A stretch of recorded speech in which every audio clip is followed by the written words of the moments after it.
이스라엘 백성이 430년 애굽에서 노예 생활을 하다가 드디어 해방을 되는 그때 이스라엘 민족이 무슨 쿠데타를 일으켰다거나 어떠한 인간의 수단과 방법으로 또 강력한 무기를 가지고 한 것이 아니라 전적인 하나님의 은혜였음을 성경은 말하고 있습니다. 하나님께서 10가지 재앙을 일으키고 기적을 베풀어서 강팍한 애굽의 바로 왕이 이스라엘을 내보내지 않을 수 없는 자리까지 가게 하셨어요. 그것이 곧 하나님입니다.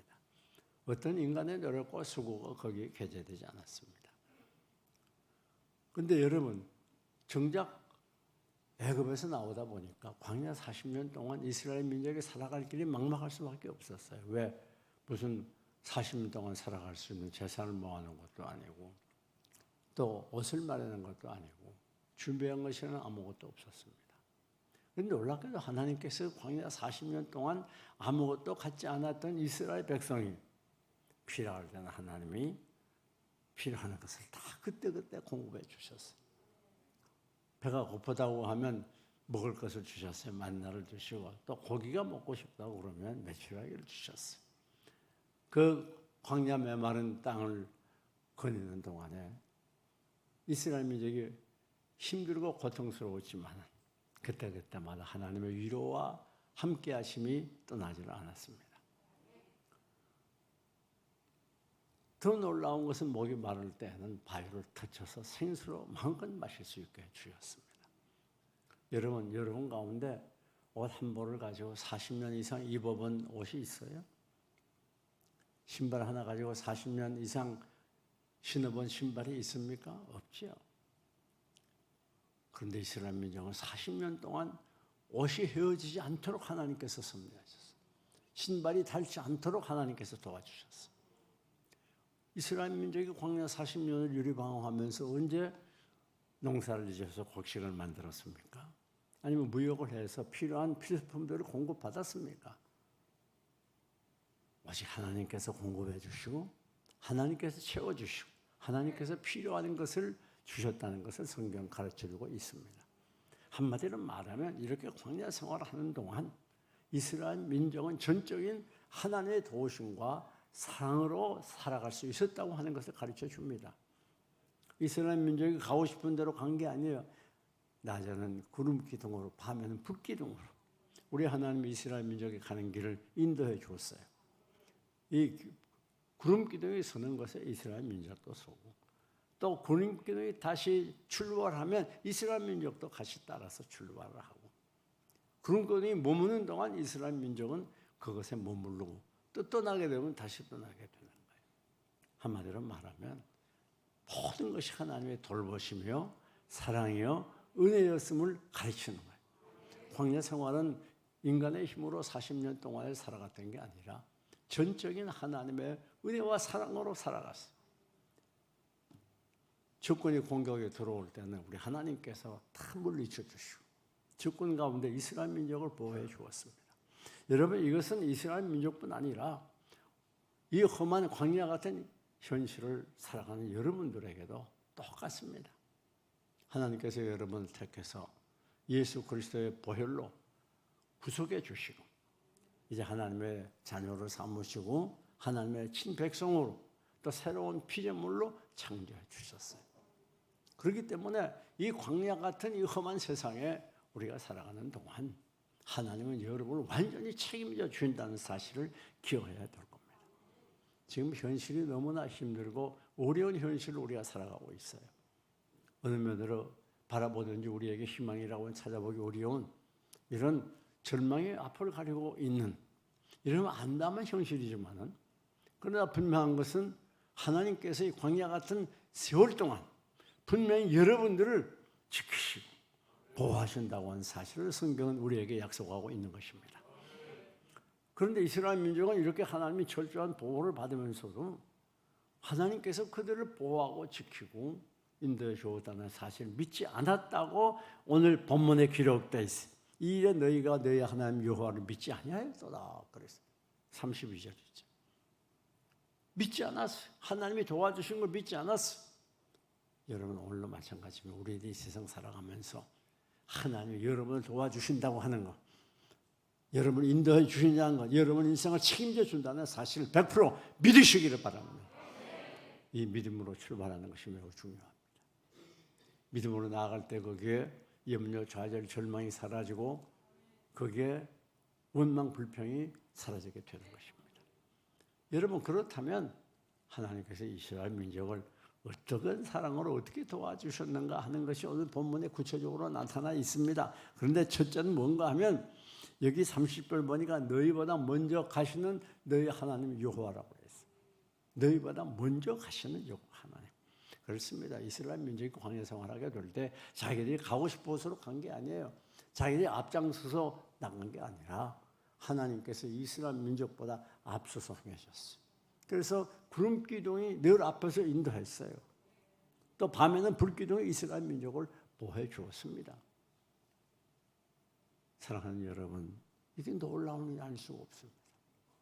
하나님이 앞서 행해 주시면서 오늘 본문을 보니까 장막 칠 것을 다 찾았다 그랬어요. 장막 칠 것을.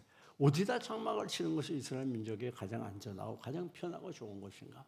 그걸 이스라엘 민족이 찾아서 한 게 아니에요. 하나님이 다 섬세하게 찾았어요. 자, 이스라엘 민족은 그것에 그들이 가고 가장 곳의 기후도 또 풍토도 지형도 모르는 사람들이에요. 그러니까 우리 주님께서 다 앞서 행해 주셨어요. 가서 가장 이스라엘 민족들이 거주하기 좋은 곳에 그것에 장막을 치고 그것에 잠시 거주하도록 그렇게 배려해 주셨어요. 일일이 하나님께서 다 책임져 주셨던 것입니다. 놀라움이 아닐 수가 없어요. 하나님 언제라도 앞서가 주시는 거예요.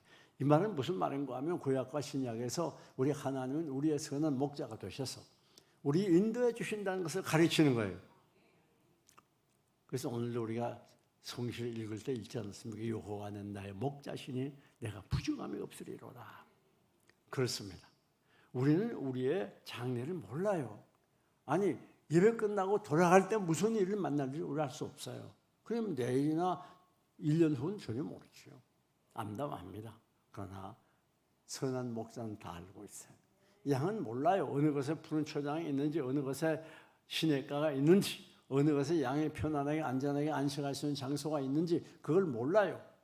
그러나 우리 하나님은 목자가 되셔서 다 알고 계셔요. 그래서 우리에게 가장 안전한 것으로, 가장 편한 것으로, 가장 편히 쉴 수 있는 것으로, 모든 꼴이 풍부하게 준비된 것으로, 목마를 때 시원한 물을 마음껏 마실 수 있는 것으로 우리를 인도해 주신다고 성경 가르쳐주고 있어요. 참 놀라움이 아닐 수가 없습니다. 여러분, 이게 우리 하나님의 인도하시며 여러분 험한 인생길을 홀로 걸어가는 그런 고독자가 아닙니다. 우리 주님이 앞서 행해서 여러분을 인도해 주시는 주님의 인도를 받는 놀라운 하나님의 백성들이라고 하는 사실을 분명히 기억하게 될 때, 그리고 믿게 될 때 우린 비록 세상이 힘들고 어려워도 결코 낙심하거나 뒤로 물러가지 않게 되는 것입니다. 여러분, 주님께서 앞서 행해 준다는 말 놀라운 말이에요. 왜? 우리는 모르잖아요. 어디가 무슨 일이 날지, 장래 무슨 일이 당할지, 어떻게 해야 우리가 이 세상을 편안하게 살지 몰라요. 그러나 우리 하나님은 다 알고 계세요. 잠언 16장 9절을 보니까 사람이 마음으로 자기의 길을 계획할지라도 그 걸음을 인도하는 분은 여호와 하나님이라고 그랬어요. 우리가 가는 길, 우리 주님이 인도해 주시는 거예요. 나는 내 마음대로 가는 것 같아도 아닙니다. 우리 주님이 여러분을 인도해 주세요. 여러분 이것저것 흩어져 살다가 세종시로 이사 오게 된 거, 이거 주님의 인도입니다. 세종시에 많은 교회 중에 이 교회 찾아 나오게 된 것, 이거 주님의 인도입니다. 우리 주님께서 다 인도해 주시는 거예요. 여러분, 그뿐 아닙니다. 잠언 5장 21절을 보니까 대저 사람의 일이 여호와의 눈앞에 있나니 그가 그 모든 길을 평탄케 하시느니라. 우리 한치 앞을 알지 못한 무지한 우리이기 때문에 힘들어요. 그러나 우리 하나님이 사람의 길 여호와의 눈앞에 있다. 우리의 인생 전체의 길을 보고 계세요. 그리고 우리 인생의 내비게이션이 되어주셔서 우리에게 가장 안전한 길, 가장 편한 길, 가장 좋은 길로, 유익한 길로 우리를 인도해 주신다는 말입니다. 그러니까 우리가 왜 힘이 든가 하면 내 인생의 운전대를 주님께 맡기지 않고 내가 운전하려고 하니까 문제도 생기고 사고도 나고 힘이 드는 거예요. 우리 인생의 운전대를 우리 주님께 맡기고 우리의 목자되신 주님의 인도를 따라갈 때 그것에 참 평안이 있고 기쁨이 있고 그게 하나님의 은혜가 솟구치고 넘치는 것입니다. 그 얼마나 놀라운 일입니까? 이사야 45장 2절을 보면 이스라엘 민족을 이 70년 동안 바벨론에 포로됐던 이스라엘 민족으로 하여금 해방을 줘서 고국 예루살렘에 돌아가 성전을 짓고 행복하게 살게 배려했던 고레스 왕이라는 왕이 나오죠.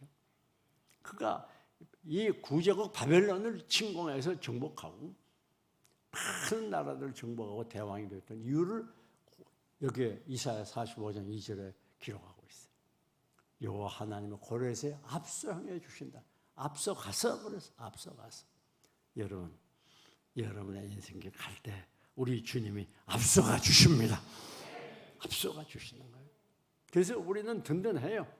우리는 장래에 무슨 일이 날지 몰라도 그러나 우리 하나님은 목자가 되셔서 여러분의 장래에 무슨 일이 날지 어디로 가서야 좋을지 어떻게 해야 다 알고 계시고 그리고 여러분을 좋은 곳으로 인도해 주시는 것이 이 사실을 굳게 믿으시기를 바랍니다. 여러분 출애굽기 23장 20절을 보게 되니까 우리 하나님께서 자기 사자들 앞서 보낸다고 그래서 그리고 너의 행로에 너희를 돕는다 그랬어. 그리고 하나님 정황까지 이루게 해 주시겠다고 약속을 했습니다. 우리 행로, 인생 행로에 우리 하나님이 늘 우리를 도우시고 보호하세요. 여러분 참 중요한 게 있습니다. 여기 30절 계속 보니까 뭐라고 그래요? 앞서가서 어떻게 했어요? 너희를 위하여 싸우실 것이며 어떻게 해요? 우리를 위해서 대신 싸워주신다. 여러분 이스라엘 민족이 광야 40년 헤매게 될 때 원수들의 침공을 많이 받았지만 그때마다 하나님께서 앞서 행해 주셔서 다 싸워주시고 다 승리를 주셨던 것을 알 수가 있습니다. 이스라엘 민족의 힘으로 싸웠던 게 아니에요. 자, 예를 들게 되면 이스라엘 민족이 애굽에서 430년 노예 생활하다 해방받는 그 감격이 사라지기 전에 앞에 홍해가 가로막혀 있고 뒤에 애국 군병이 쫓아오지 않습니까? 얼마나 큰 위기에 직면합니까? 절대 위기에 직면해 있을 때 그때 이스라엘 민족은 오히려 원망하고 불평하지만 우리 하나님 이스라엘 민족을 오히려 불쌍히 여겨서 이스라엘 민족 앞서 대신 싸워주셨어요. 그렇게 어떻게 했는가 하면 출애굽기 14장을 보니까 놀라운 일이 기록이 되어 있습니다. 자, 애국 군병이 공격에 들어오니까 진퇴 양난이 전 앞에는 홍해 뒤에는 애국 군병 이런 꼼짝없이 동안의 쥐처럼 죽게 되었을 그때 그 구름 기둥이 이스라엘 민족과 애국 군병 사이를 딱 가로막았어요. 그리고 더 놀라운 건 여호와의 사자가 뒤로 왔다. 그러니까 이 애국 군병에 있는 것은 캄캄한 어둠이고 이 이스라엘 민족이 거하는 것은 밝은 빛이 비치게 되었어요. 그것뿐 아닙니다. 파란 문 몰아가지고 불교에서 그 홍해가 다 갈라졌어요. 그 이스라엘 민족이 다 건넌 다음에 그 다음에 애국 군병이 쫓아 들어갔는데 놀라운 건 중간에다 들어가가지고 애국 군병과 병거가 마병이 다 잠겨서 있는 그때 물이 다시 합치게 했어요. 누가 주의 사자가. 그래가지고 14장 14절을 보게 되면 너희는 가만히 있어서 여호와의 행하시는 구원을 봐라. 여호와가 너희를 위하여 싸우리라. 그 이스라엘 민족은 그냥 가만히 있다가 건너가면 되는 거예요. 저들이 뭐 싸울 필요가 없었어요. 이게 놀라운 일입니다.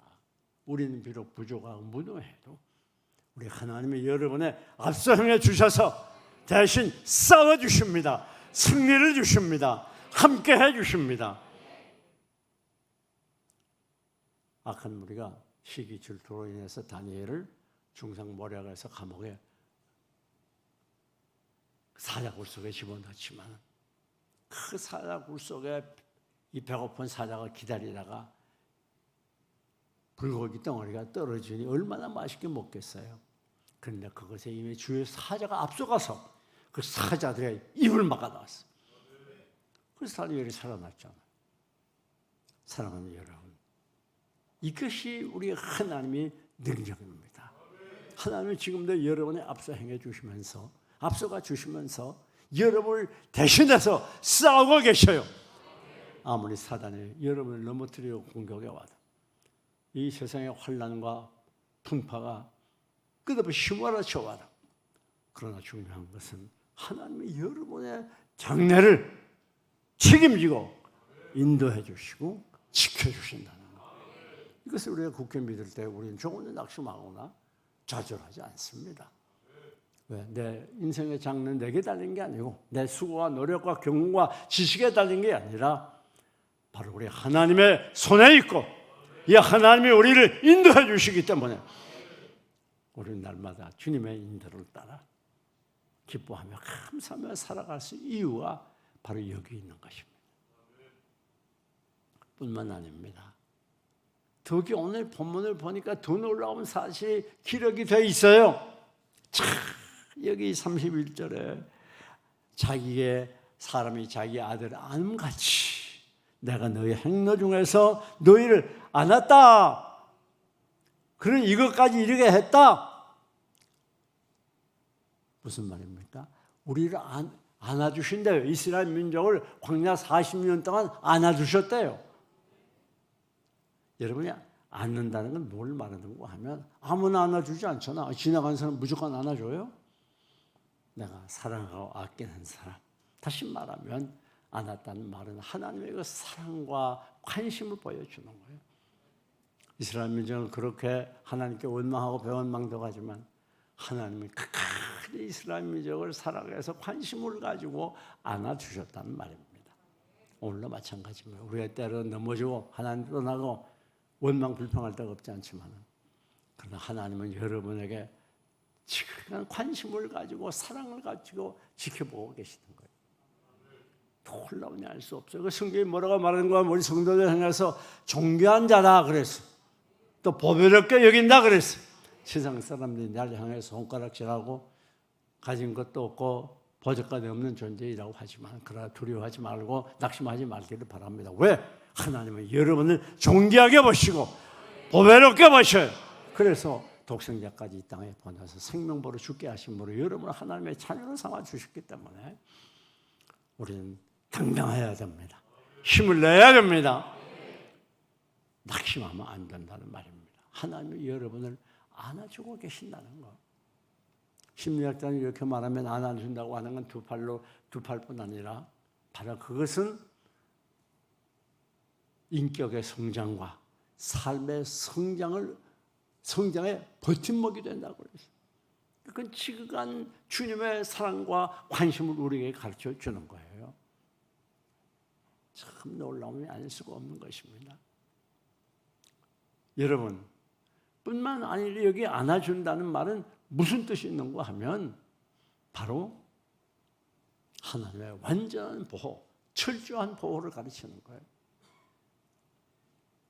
그래서 이사야 63장 9절을 보게 되면 예적 모든 너의 모든 행로에 하나님께서 우리를 도우는데 모든 지금까지 예적에서 지금까지 지나온 동안 우리를 드시고 안으셨다고 그렇게 표현하고 있어요. 특별히 우리가 더 놀라운 사실은 뭡니까? 이사야 26장 9절, 3절, 4절을 보면 더 놀라운 기록이 있어요. 야곱 집이여 이스라엘 남은 자여 들을지어다. 이게 무슨 말이에요? 오늘 야곱이나 이스라엘은 한 인물입니다. 오늘 성도를 의미해요. 하나님의 말씀을 들으라 그 말이에요. 이 말을 믿으라 그 말이에요. 무슨 말입니까? 너희가 배에서 나무로부터 내게 안겼고 태에서 나무로부터 내게 풍기운 너희여.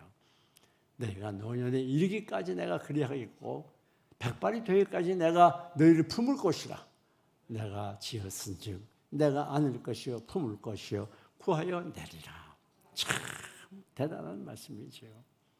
여러분, 너희가 들을지어다 그 말은 무슨 말인가 하면 이 말씀을 믿으라 그 말이에요. 듣고 깨달으라 그 말이에요. 무슨 말이에요? 우리를 배에서 나무로부터 우리를 안아주시고 태에서 나무로부터 우리를 품어주시고 노년에 이르기까지 또 우리가 백발이 되기까지, 아니 죽기까지 하나님이 우리를 안아주시고 품어주시고 모든 환난에서 구하여 내시겠다는 말이 무슨 말이요? 우리의 일생 다 가도록 하나님께서는 그날까지 우리를 완벽하게 보호해 주시고 지켜주신다고 하는 그런 말씀 아니에요? 이게 하나님의 은혜예요. 주의 친절한 발에 안기세 우리 마음이 평안하리. 항상 기쁘고 복이 되겠네. 영원하신 팔에 안기. 주의 팔에, 주의 팔에, 크신 팔에 안기세. 주의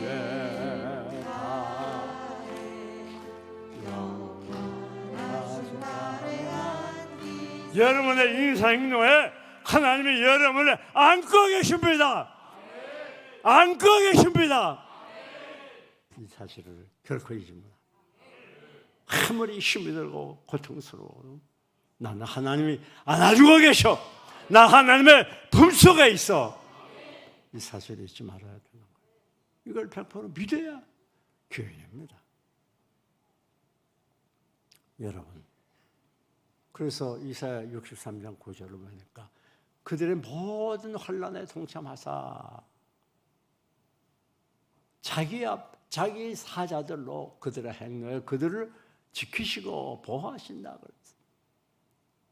그리고 예정 모든 날에 드시고 않으셨으나, 자, 무슨 말인가 하면 우리 이 이스라엘 민족이 환난을 많이 당했지만 그때마다 하나님 거기 동참하고 함께 계셨단 말이에요. 오늘날도 마찬가지입니다. 우리가 이 세상 살아가는 동안 많은 환난과 시련에 힘들 때가 있지만은, 그러나 중요한 것은 뭔가 하면 하나님이 여러분에게 그때마다 동참해 주시고 함께 해 주신다고 하는 거예요. 우리는 결코 나 혼자 환난 당하지 않습니다. 나 혼자 힘들고 고통당하는 게 아니에요. 내 생각엔 아무도 나를 도와주니 없는 것 같고 아무도 나를 위해 준 사람이 없는 것 같아요. 이 세상에 나 혼자밖에 없구나. 난 참 고독자고 난 외롭구나. 이젠 끝장이구나. 그렇게 생각하면 안 돼요. 왜 그런가? 하나님이 그 자리에 함께 계셔요. 동참해 주세요. 여러분을 도와주시고 보호해 주세요. 제 말이 아니잖아요. 그래서 우리가 자고 깨는 것도 여호와께서 붙드심이로다 그랬잖아요.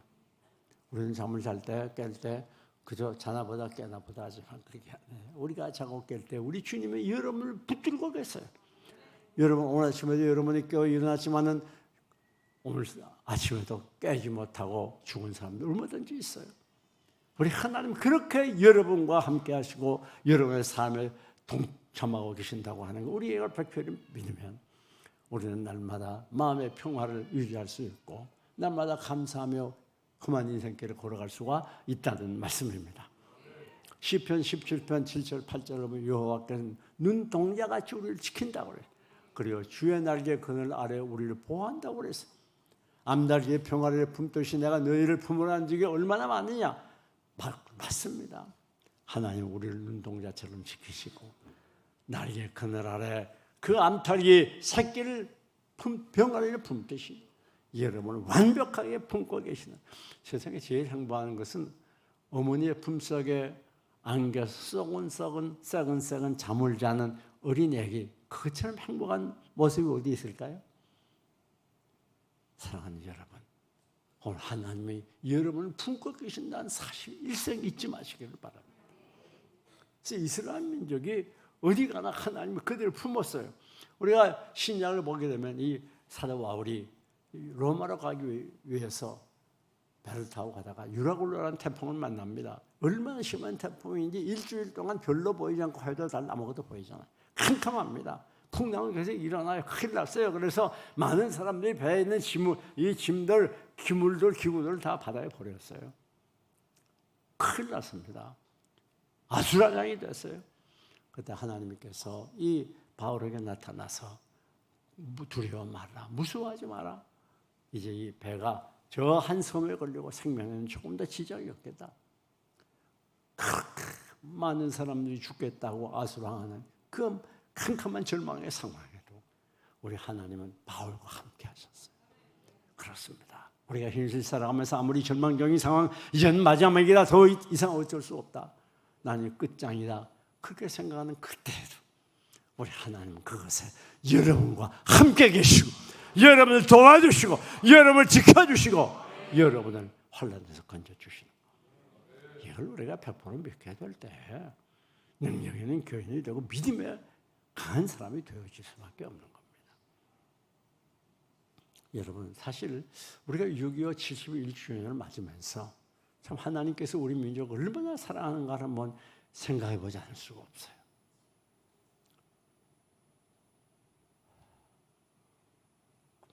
어느 분이 그렇게 말합니다. 우리 한국, 대한민국은 하나님께서 세우신 나라다. 그래서 하나님께서 세우신 나라가 셋이 있는데 미국과 이스라엘과 한국이라고 그래요. 그 일리가 있는 것 같아요. 그런데 우리가 8.15 해방 이후에 일제압정에서 자유는 얻었지만 엄청나게 혼란했습니다. 그래가지고 남쪽에는 이 박헌영을 중심으로 해서 이 공산화 운동이 맹렬하게 일어났어요. 그런데 이 국민 투표를 해보니까 78%가 이 공산주의를 지지했습니다. 왜 그런가 하면 그때는 지주가 많았던 시대이기 때문에 지주들의 재산을, 땅을 다 빼가지고 가난한 사람들에게 나누어준다고 하니까 얼마나 좋습니까? 그러니까 그 세대 동안 소작인으로 고생하던 이 국민들이 공산주의를 많이 지지해 줬어요. 그래서 그렇게 나갔다면 이 나라는 공산화가 되고 말았을 겁니다.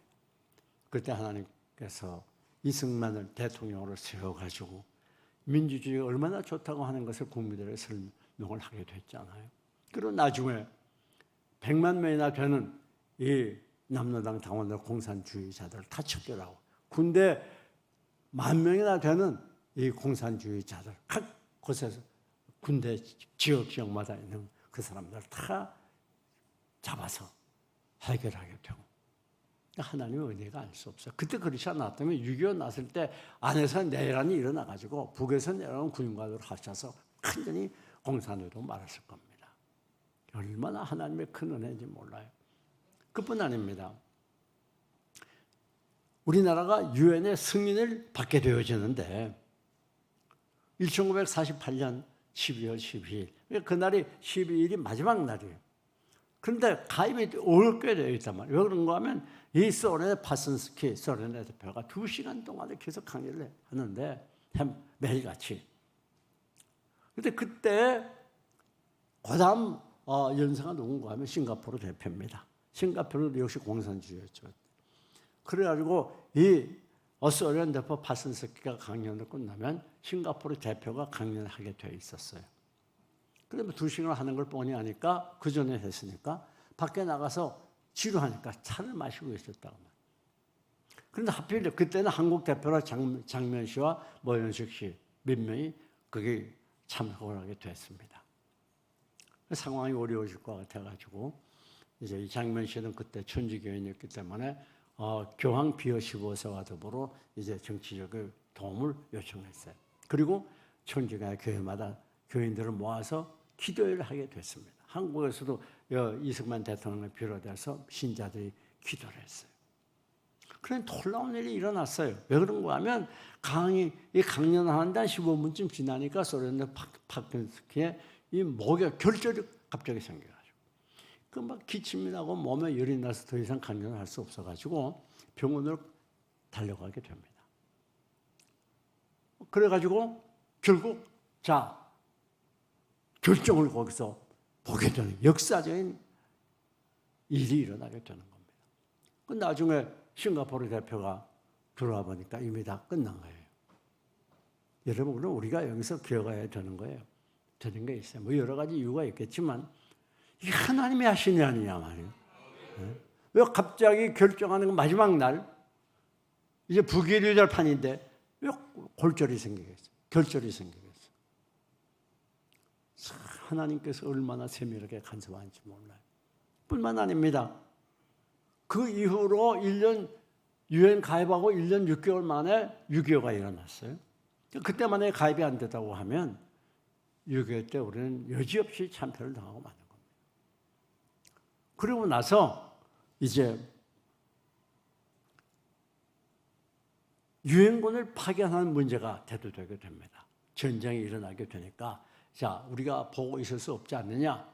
그래서 유엔군을 파견하려고 유엔 안전보장이사회가 열립니다. 거기 5개국이 회원인데 미국, 영국, 프랑스, 중국, 소련입니다. 그런데 그때 이상한 일이 더 생겨났어요. 이 소련 대표인 말리크가 그 자리에 불참을 하게 되는 거예요. 이 소련 대표가 있었으면 한 나라도 반대하면 안 됩니다. 근데 거기에 여러 가지 학설들이 있어요. 뭐 어떤 분은 그때 말리크가 차를 타고 오다가 차에 펑크가 나서 그래서 펑크 떼고 오느라고 해서 늦어서 못했다. 뭐 여러 가지 학설들이 있는데 어쨌든 우리가 신앙적인 안목에서 알 수 있는 분명한 것은 하나님께서 역사하셨다는 거예요. 그때 만약에 참석했더라면 유엔군 참석 못하게 되고 그럼 우리나라가 어떻게 되겠습니까? 하나님이 우리 민족을 얼마나 사랑하는지 몰라요. 더 놀라운 사실은 6.25가 터지면서 이제 이 북한에서 인민군이 몰려와가지고 서울에서 3일 동안을 머물렀어요. 그래서 뭐 독수궁도 구경하고 관광을 했다가 말이에요. 근데 왜 머물렀는지 그 이유는 잘 몰라요. 그리고 틀림없는 것은 3일 동안 머무는 동안에 그 사이 동안 여기저기 흩어있던 이 한국군을 재정비하고 그리고 유엔이 돌아올 수 있는 그런 시간을 벌었다는 거예요. 그 왜 3일 동안 인민군이 서울에 머물렀는지 그건 지금까지 아무도 모릅니다. 참 이게 하나님의 역사가요. 놀랍지 않을 수가 없어요.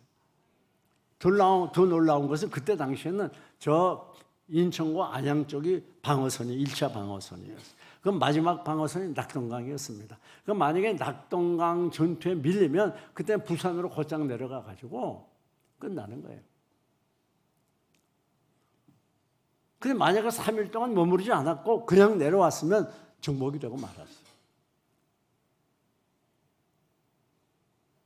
근데 그때 이 태평양 사령관이었던 메가더 장군이 우리 인천 상륙 작전에 펴서 서울을 점령하자. 근데 그렇게 되면 인민군은 동안에 든주잖아요. 그렇죠? 양쪽에서 공격을 받게 되니까. 근데 이것은 인천 상륙 작전에 성공할 수 있는 확률은 5,000분의 1밖에 안 돼. 그러니까 안 되는 거죠. 그러니까 미국에서도 다 반대하고 다 반대했어요. 왜? 인천 상륙 조만이 이 여러 가지 조건이 아주 불가능한 그런 상황이에요. 또 비좁고 간만의 차가 심하고. 그런데 그때 이 메가더 장군이 그 5,000분의 1 확률이 있지 않느냐. 그러고서 불권한 것을 공격에 들어가서 결국 기적이 일어났는데 인천 상륙 작전에 성공하고 그러니까 결국 인민군은 동안에 든 주가 된 거예요. 남쪽에서 몰아오고 북쪽에서 내려가니까 12만 명이 와가지고 다 죽고 살아남아 돌아간 사람은 3명만밖에 안 되는 거예요. 근데 일본은 포로도 잡혔죠. 여러분 우리가 생각해 보면 하나님 우리 민족을 얼마나 사랑하는지 몰라요. 네. 그때마다 위기 상황에서 인간의 힘으로 해결할 수 없는 진퇴양난의 상황에서 하나님이 놀랍게 역사해가지고 우리 민족을 지금까지 지켜오셨어요. 그렇습니다. 사랑하는 여러분, 지금도 우리 민족이 여러 가지 힘든 일들이 많이 있어요. 정치적으로, 종교적으로, 사회적으로, 경제적으로 많은 난관이 우리 앞에 있습니다. 그러나 두려워하지 말아야 돼요. 왜? 이 민족은 하나님이 사랑하는 민족이에요. 하나님이 반드시 도와주시고 지켜주시고 일으켜주시고 흥하게 하세요. 6.25의 참패 속에서 오늘 세계 10대 경제 대국으로 일어날 수 있었던 건 전적인 하나님의 은혜였습니다. IMF의 비극 가운데에서 세계에 찾아볼 수 없는 빠른 회복도 역시 하나님의 은혜였습니다. 오늘날 아무리 코로나가 이렇게 난리하고 사회 정세가 어둡고 경제적으로 타격이 커도 그러나 하나님은 이 민족을 사랑합니다. 하나님은 여러분을 안아주십니다. 이 민족을 안아주십니다. 철저하게 완벽하게 보호해 주세요. 그런 걸 우리 모두 낙심하지 말고 현실만을 바라고 절망하지 말고 하나님이 우리를 안아주고 계시고 이 민족을 특별히 사랑한다고 하는 믿음으로 오늘도 내일도 한 걸음 한 걸음 앞을 향하여 전진하는 여러분들이 되시기를 주님의 이름으로 축원합니다. 축원합니다.